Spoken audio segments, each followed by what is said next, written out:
nami Bóg. Remember, no Russian.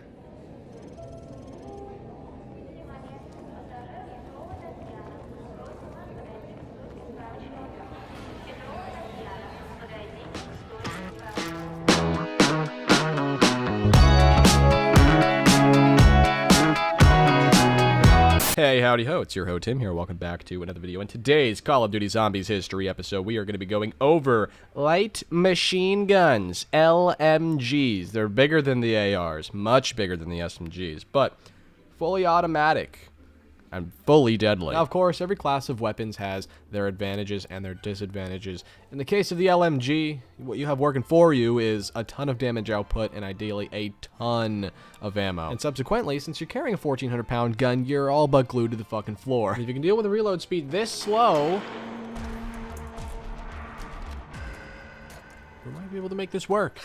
Whoops! Looks like I already showed you the Browning M1919, an all-time classic, one of my personal favorites. It's sort of the epitome of what you're looking for in an LMG. It doesn't really do anything wrong. It's got a fuck ton of ammo, a seemingly endless amount. And assuming you're doing what every person with an LMG does and sit your ass on a corner and camp, look, it's just gonna fucking melt them. So hold on just a second. The Browning M1919 doesn't just get the War LMG Awesome Award that quickly. It's got some pretty close competition in the MG42. The two guns are actually identical in every single way other than its rate of fire, which is in favor of the MG42. So if you prefer a faster fire rate, then I suppose this would be the alternative, the correct alternative. You know what? I like the MG42 more, but it's so fucking close. They're both so good. You can't go wrong with either of them. There are some other LMGs as well. Some lower tier, like lower on the totem pole LMGs as well. You have the bar, which is okay. You know, nothing crazy about it. It's a little underwhelming for its price. It's a very expensive gun, a hard to come by gun for what its actual value is. And you know what? The FG42, I would say, is definitely the better alternative. I think it's definitely more worth the price. You're getting a faster rate of fire and more ammo. I think what makes these two LMGs stand out a little bit more is their accessibility. They're on the wall, whereas the other two are in the mystery box. I will say the FG42's rate of fire is highly impressive, and especially with double tap. I mean, just take a look at it.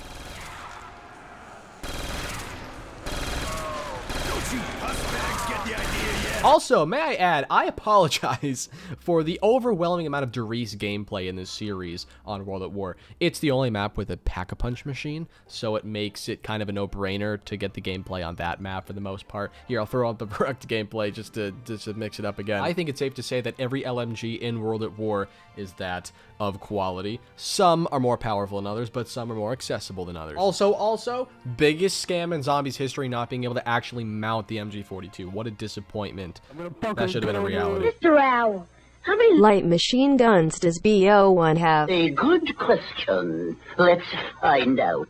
1, 2, 3. There's only two, damn it! Only two! There are more in the multiplayer. Cough, cough, M60, cough, cough, Stoner 63. Would have been really cool to have in Zombies, especially since a lot of the BO1 guns are shit. But alas, we have one of two choices. Choice number one, the HK21 has more ammo, but has a slower rate of fire. Option number two, the RPK, which has a faster rate of fire, but a little bit less ammo, and the damage is pretty close. For whatever reason, I get a big boy boner every time I get the HK21, and I love to slap double tap 1 on it. It actually makes the gun significantly better. It's one of those few rare cases where the rate of fire is so slow on this gun that double tap, instead of just ruining its rate of fire and making it too fast, sort of compensates and you find a nice middle ground. So despite preferring the HK, I'm not even sure that's the better alternative. Either of these are going to be fine. The RPK is just as well. And the RPK returned in the future in Black Ops 3. And like every gun that gets placed in BO3, it just got significantly better for no reason. And it got a red dot sight. It's so fucking cool. We were on a roll with World at War. We had a bunch of them, and then we got to this game. And everything just, all the momentum got lost. That's the end of BO1 already.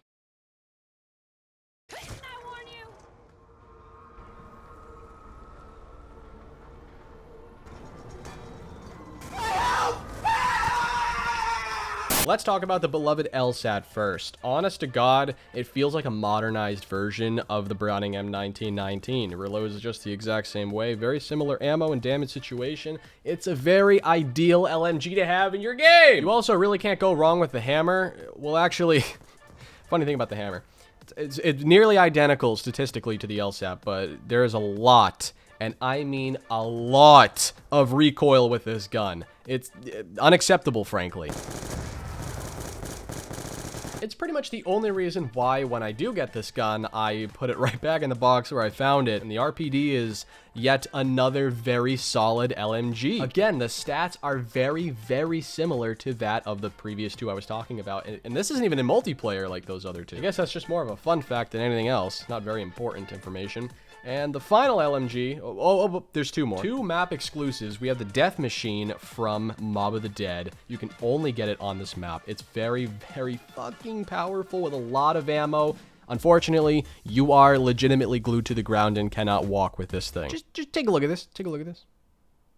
It's just not cool. But the MG0815 from Origins is arguably even better. At least you can walk slow-like with it, rather than not at all.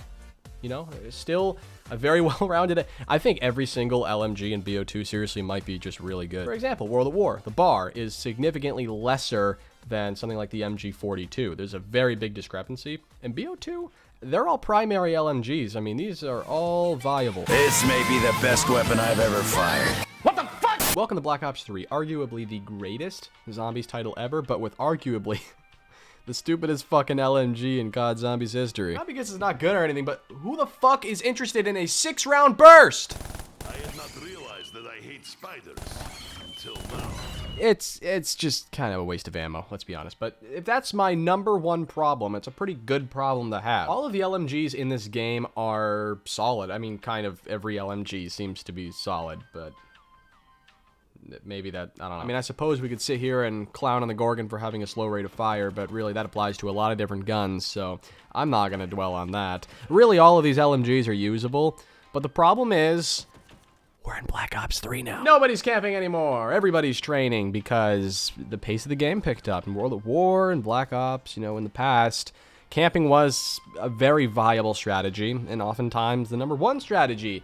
Until, of course, the game evolved, and now nobody's camping, and so LMGs sort of lose their touch as time goes on. Again, let me just say, the LMGs are great, but the strategy to use them at their highest effectiveness isn't really a viable thing anymore. Although, there are two other LMGs that are a little more mobile, a little more versatile. You got the Dingo, which I'll get back to in just a second, and the BRM. Now, we'll start with the BRM. I mean, they're pretty similar guns. A lot of ammo, a lot of damage. And you know what is actually very interesting that I'm sure some of you did not know? You can actually buy the BRM off the wall under Eisendrache by activating a bunch of panels. It's pretty cool. It's pretty expensive, but hey, there's something. And then, of course, you have the Dingo, which is arguably the best LMG in Zombies history. And I say that because of how many things it does well. The reload speed isn't too time-consuming. You know, there's a lot of ammo, a lot of damage. And like I said, it's a little more mobile than the other ones, so you're able to better move around with it. So...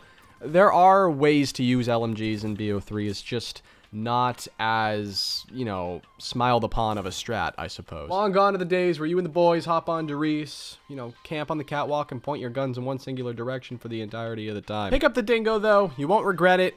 It's one of the best LMGs ever, and when upgraded to the Direwolf, badass name. I can't really definitively say there is a better gun in BO3. That, of course, isn't a Wonder Weapon.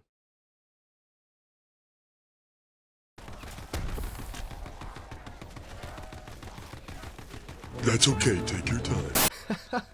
Welcome to the most exciting part of this video, Black Ops 4. One thing I can say definitively is that BO4 guns are boring, but one thing that I can't say is that the LMGs are bad, because they're not. The LMGs in this game, like every game up to this point seemingly, are actually not bad whatsoever. Sure, I'm clowning on the VKM's slow rate of fire, but it compensates greatly with its damage output. The Titan's very similar. I personally really enjoy this one. How much does it cost? Good fucking God. Well, I guess if it's costing me almost $4 grand, it better be fucking good. In other sad news, we got two other LMGs to talk about. Three. The Tiger Shark, a very blah gun. Not good, not bad. And then, you know, the Hades, which I actually really like. especially with custom mutations, because you can slap all sorts of attachments and stuff on it, and I really like this one in particular. If I had to pick one LMG in this game to use, I think I would pick this one just because of the feel factor of it. But there is another LMG that I will actually finally give BO4 a little bit of credit for. Usually all these guns are boring and fucking futuristic, but this one, oddly enough, is just like a total misfit in this game. It's called the Zweihander, I think. The German heart attack. Oh, dude, that's actually so cool. Okay, so I just went on the Call of Duty wiki and I went under the trivia section, which no one ever does. And I just learned two really cool things about this gun. Number one, according to the blueprints of this gun, it was designed by Scarlett Rhodes! Also, it is in German, and its English translation is two-hander, which is very erotic. I don't know what it is about this one in particular. I just think it feels like more of an old school gun. I could be wrong. I don't know what era this fucking thing just got dropped into from, but I really enjoy this one. I think it's probably the only gun in BO4's Zombies possibly that isn't a wonder weapon that I could say is like genuinely unique. The M60? Oh, well. Looks like Treyarch finally gave in to my demands. And the Stoner 60, you know what?